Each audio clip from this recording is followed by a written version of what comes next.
It's funny. When I was in Vietnam the first time, I came back. Nobody knew he was there. Who gives a dang? The second time I came back, I was called every name in the book. And I was a baby killer and all that. And I got a bad rap. Everybody did. And then when I was in Dong Tam and down in Mito, which was not far from us, there was an orphanage that my platoon and us guys used to give them money. My mother and my wife gathered clothing for these kids and that. Got a bunch of candy for them. The kids never got any candy. And the sad part of being in a war is the kids, they get the worst of it. Mm-hmm. They have no control over what goes on.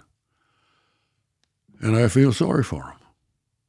And which is rightfully for. How would you like to have one of your kids out there and get in the middle of this stuff?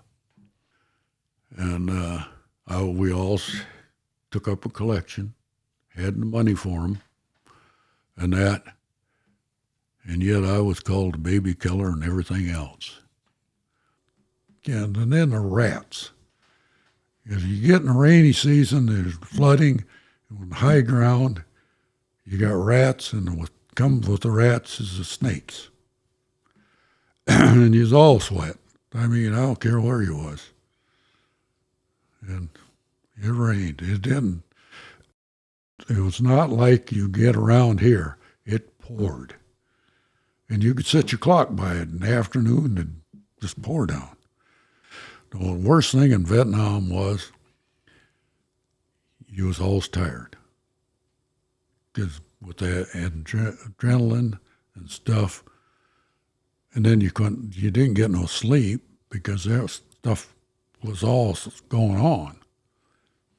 And so you was always tired. You know, you looked at 1,000-mile stare, you could tell the guy was hurting. Mm-hmm. Well, they had hamburger and pork sausage. Them were nasty, really nasty. You threw them over the bank, and when you got hungry, you went down and got them back and ate them. Oh, so, but when you was in Vietnam, I always told the guys, I says, it's up to you how much ammo you want to carry, especially when you got grenades or anything coming in like that. When they blow, they go up from where they're hit. And if you run, you're in a world of hurt. Mm-hmm. I says, parade? Me?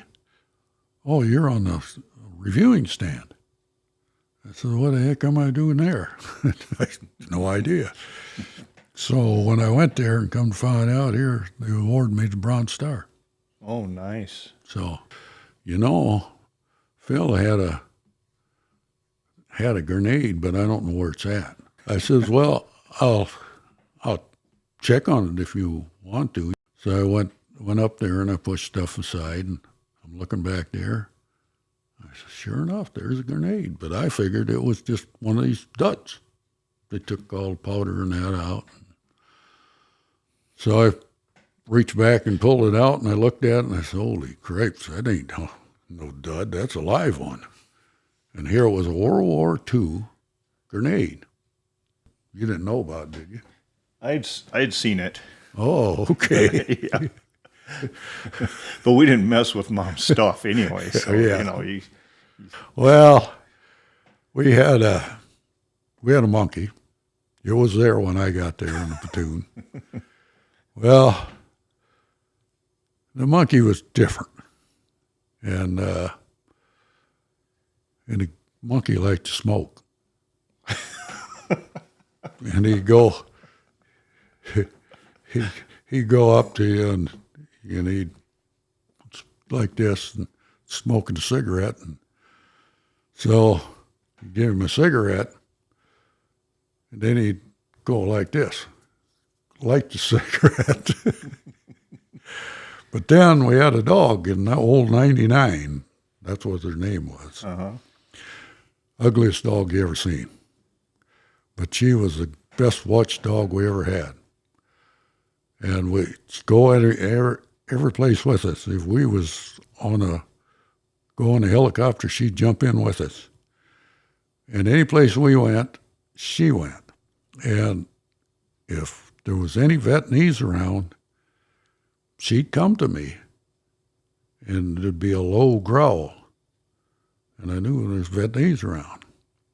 Monkey could get up there in the tent and haul the pole all the way to the top so the dog couldn't get her. And the dog go to sleep.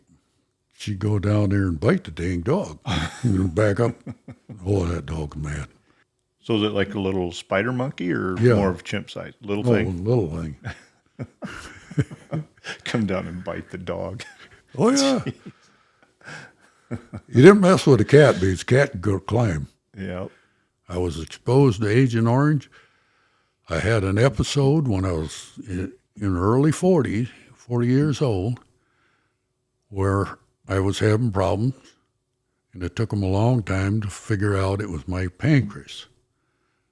And I asked the VA, I said, well, that's one of the things, the Agent Orange. And he said, well, didn't kill you. I said, that's a hell of a thing to say. Really? I was down in Plum City. At that time, I was working on a part-time on taking care of apartments, maintenance on them.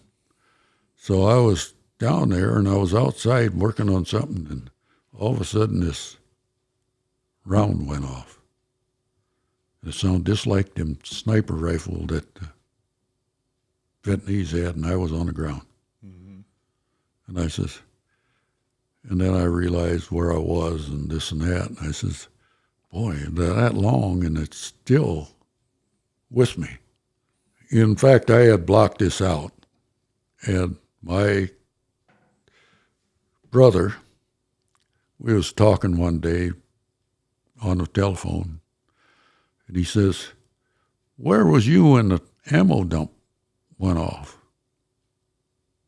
And I said, I had to think, and then that's something I had blocked out. And I said, the ammo, I said, I wasn't far from it. And I said, there was stuff flying all over the place. And I says, I ran in between two Conexes and ducked in there, and that's the best I could find. I don't know. I got different philosophy than most people with life. And my philosophy is that, you got brought on this earth, and you got a time that you're going to die. And whether you know it or not, or you can stop it, I don't think you can. And I live life to the fullest, and I get asked, because of my age and everything, I guess, and I get asked when I go to doctors, and they got this questions they ask me, and one of them is, have you ever thought about killing yourself? And I'm looking at that, I looked right at her, and I says, you don't know me, do you? I would never kill myself. I says, there's a time when I'm going to die, and that's the guy up above has already designated that, and whatever you do, the only thing you can do is give me what time I have left, a good life. And I know this one guy in Vietnam, and when I put him on a helicopter, I never thought he'd live. I really didn't. That's the one time that really hurt me, because I knew him. And I did the best I could with what I had to keep him alive, to put him on that chopper. And he had a hole in his back as big as my fist. Mm-hmm. And needless to say, he's gone now, but he did live with it. My job is to fold the flag, and I have a guy help me fold the flag, and I present it. And it's and I present it, even if it's a guy I know, a friend of mine, and anything like that. And it's hard that you can.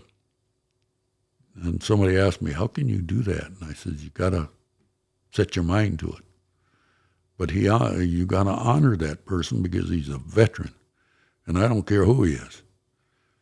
And if you don't honor your veterans, you're never going to win anything."